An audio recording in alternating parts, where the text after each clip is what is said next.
ডারউইনের ঐতিহাসিক জয়ের রেশ এখনো কাটেনি, তবে উদযাপনের অধ্যায় পেছনে ফেলে এবার নতুন মিশনের টাইগাররা। সিরিজের দ্বিতীয় ও শেষ টেস্টকে সামনে রেখে শান্ত মুমিনুল্লাহ এখন অস্ট্রেলিয়ার ম্যাকাইতে পার করছে ব্যস্ত সময়। সেই সাথে ক্রিকেটারদের প্রস্তুতিতেও ছিল স্পষ্ট আত্মবিশ্বাসের ছাপ। গ্রেট ব্যারিয়ার রিফ এরিনায় দেখা গেছে নতুন ভেন্যুতে বেশ ফুরফুরে মেজাজে অনুশীলন করছে বাংলাদেশের ক্রিকেটাররা। কখনো কোচদের সঙ্গে আলোচনা, কখনো উইকেট নিবিড়ভাবে পর্যবেক্ষণ, সব মিলিয়ে মাঠে শুরু হয়ে গেছে আবারও অস্ট্রেলিয়া বোধের প্রস্তুতি।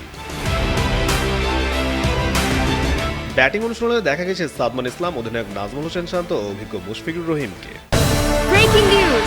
Angela could circle! নতুন উইকেটের গতি বাউন্স বুঝে নিজেদের ঝালিয়ে নিচ্ছেন তারা। প্রথম টেস্টে দুর্দান্ত পারফরমেন্সের পর এবার ম্যাকাইয়ে ব্যাট হাতে সেই ছন্দ ধরে রাখার লক্ষ্য টাইগার ব্যাটিং ইউনিটের। বিশেষ করে ওপেনার সাদমান খুব করে চাইবে তার 20-30 রানের ইনিংসগুলো যেন 50 কিংবা সেঞ্চুরিতে রূপান্তর করতে পারে। কেননা অস্ট্রেলিয়ার বিপক্ষে প্রথম টেস্টে আরেক ওপেনার তানজিদ তামিম ইতিমধ্যে নিজের জাত চিনিয়েছেন তার ব্যাটিং দিয়ে। তাই সাদমান দ্বিতীয় টেস্টে নিজের সামর্থ্য অনুযায়ী ব্যাটিং করতে না পারলে ঝরে পড়তে পারেন মাহমুদুল হাসান জয়ের মতোই।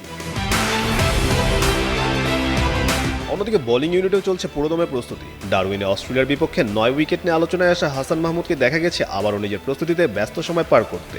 তার সঙ্গে অনুশীলনে ছিলেন খালেদ আহমেদও। প্রথম টেস্টে একাদশের সুযোগ না পেলেও দ্বিতীয় ম্যাচের আগে নিজেকে প্রস্তুত রাখছেন এই পেসার।